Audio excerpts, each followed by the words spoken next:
إن تنصروا الله ينصركم ويثبت أقدامكم. بسم الله الرحمن الرحيم. السلام عليكم ورحمة الله وبركاته. الحمد لله وكفى والصلاة والسلام على رسوله المصطفى وعلى آله وصحبه ومن اقتفى. أما بعد. Jamaah Masjid Manarul Ilmi yang berbahagia, mulai hari ini dan seterusnya insyaallah setiap ba'da zuhur akan ada kultum mengkaji sebuah kitab yang berjudul Al-Adabul Mufrad yang ditulis oleh Imam Bukhari rahimahullah.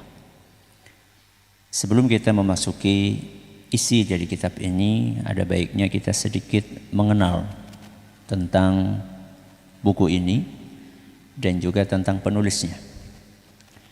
Buku ini ditulis oleh imam pakar hadis yang biasa dikenal dengan Imam Bukhari. Beliau bernama Muhammad, ayahnya Ismail, kakeknya Ibrahim. Berarti Muhammad bin Ismail bin Ibrahim Al-Bukhari. Al-Bukhari itu adalah nisbat kepada sebuah kota yang bernama Bukhara. Namanya apa? Bukhara. Bukhara itu adalah tempat kelahiran Imam Bukhari. Beliau lahir pada tahun 194 Hijriah. Tahun 194 Hijriah di sebuah kota namanya apa tadi? Bukhara. Bukhara itu di mana sih? Bukhara itu kalau sekarang itu di Asia Tengah. Berarti beliau bukan orang Arab. Beliau orang Asia. Tepatnya kalau sekarang di sebuah negara namanya Uzbekistan. Apa? Uzbekistan. Sekarang namanya itu. Negara itu namanya adalah Uzbekistan. Salah satu kota yang ada di negara itu adalah kota Bukhara. Imam Bukhari ini sejak kecil sudah gemar menghafal hadis. Bahkan di usia 10 tahun gitu sudah kelihatan kecerdasannya dalam menghafal hadis. Tersohor kemana-mana. Terkenal di antara guru-gurunya sebagai seorang santri yang sangat cerdas. Hafalannya kuat dan banyak. Sejak kecil sudah terkenal demikian. Bahkan di usia 16 tahun ketika beliau sudah menggali ilmu yang ada di ulama-ulama yang berada di kota Bukhara, maka beliau pun melakukan safar. Ya, beliau merantau untuk mengambil ilmu dari ulama-ulama yang tinggal di negara-negara yang lain. Beliau awali dengan Mekah. Beliau haji sama saudaranya sama ibunya. Begitu selesai haji, ibunya diantar sama saudaranya pulang, sedangkan Imam Bukhari tinggal di Mekah untuk menggali ilmu yang ada di kota Mekah. Dari situ kemudian beliau nyari ilmu di kota Madinah. Setelah digali ilmu ulama yang ada di Madinah, beliau ke Mesir, beliau ke Irak, beliau ke Baghdad, beliau ke Basrah, beliau ke Syam. Berpindah dari satu negara ke negara yang lainnya. Dan beliau mengatakan, guru saya, gurunya siapa? Imam Bukhari itu lebih dari 1000 orang gurunya. Ya, lebih dari 1000 orang dan semuanya kata beliau ahlus sunnah. Jadi beliau bukan orang yang gampang ngambil ilmu. Beliau akan pilih betul-betul orang-orang yang layak dijadikan guru. Di antara guru Imam Bukhari adalah Imam Ahmad bin Hanbal. Jadi Imam Bukhari itu muridnya siapa? Imam Ahmad bin Hanbal. Di antara gurunya juga Imam Ishaq bin Rahaweh. Kemudian juga Imam Ali ibn Madini dan masih banyak yang lainnya. Dari Imam Bukhari ini terlahir murid-murid yang dahsyat juga.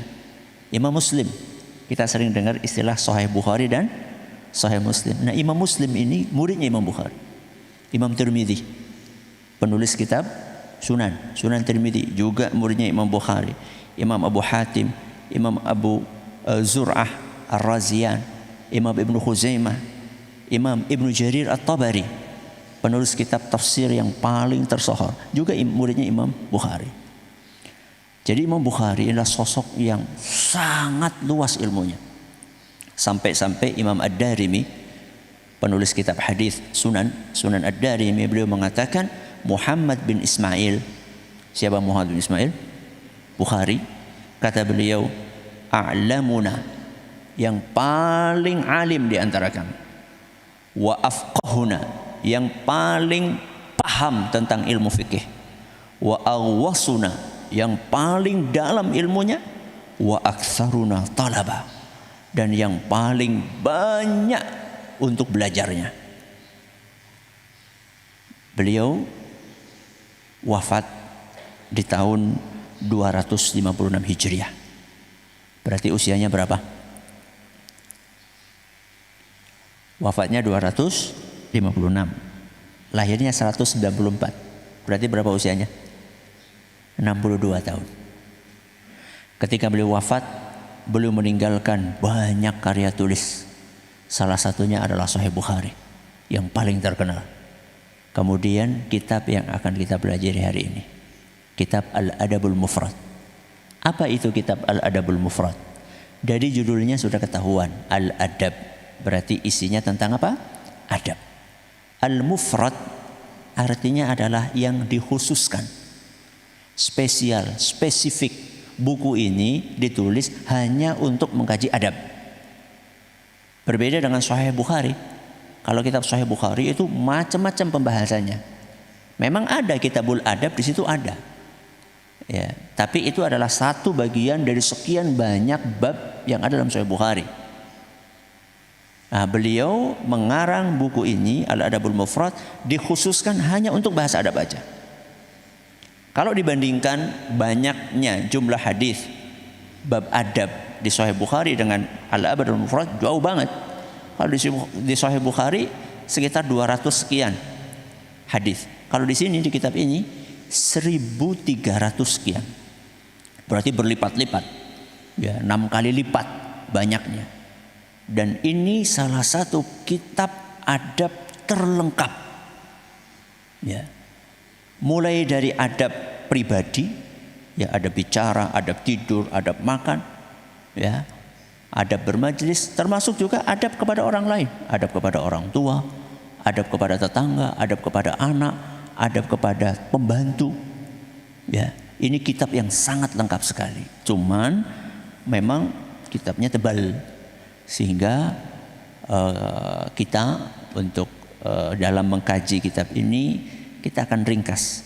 Maksudnya pembahasannya akan sangat ringkas, sehingga judulnya kultum. Ya, cuma sekitar 7 menit, ya lebih 1 menit enggak apa-apa lah ya. Ya. Kuliah terserah antum berarti. Ya bisa 7, bisa 8, kadang 6 menit. Satu hadis, 1 hari. 1 hadis, 1 pertemuan. Atau 1 ayat, 1 pertemuan. Entah rampungnya kapan, ada 1000 berapa? 300 hadis, berarti 1300 hari. Ya, kalau 1 hadis 1 hari. Berarti berapa tahun itu? Ya 3 tahun ya, 4 tahun. 4 tahun lebih ya mungkin. Sekitar itulah. Wallahu a'lam kalau masih ada umur. Ya, kalau masih ada umur. Itu kalau masuk tiap hari loh. Itu kalau masuk tiap hari. Mudah-mudahan Allah berkahi majelis kita. Mulai besok insyaallah kita akan mengkaji hadis-hadis dan ayat-ayat yang dibawakan oleh beliau di dalam kitab Al-Adabul Mufrad. Semoga bermanfaat. Wallahu taala a'la wa a'lam. Subhanakallahumma wa bihamdika asyhadu an la ilaha illa anta astaghfiruka wa atubu ilaik. Yang jamaah yang pengen punya bukunya, terjemahannya sudah ada. Ini sudah ada terjemahannya. Nanti kita pakai yang terjemahan ini supaya gampang bagi yang ingin mengikuti. Buku ini yang di tangan saya terjemahan ini 2 jilid. Karena sudah ada penjabaran ringkas. Jadi bukan hanya hadis saja, tapi sudah ada penjabarannya yang ditulis oleh Syekh Muhammad Luqman As-Salafi hafizahullah taala. Terima kasih, mudah-mudahan bermanfaat. Assalamualaikum warahmatullahi wabarakatuh.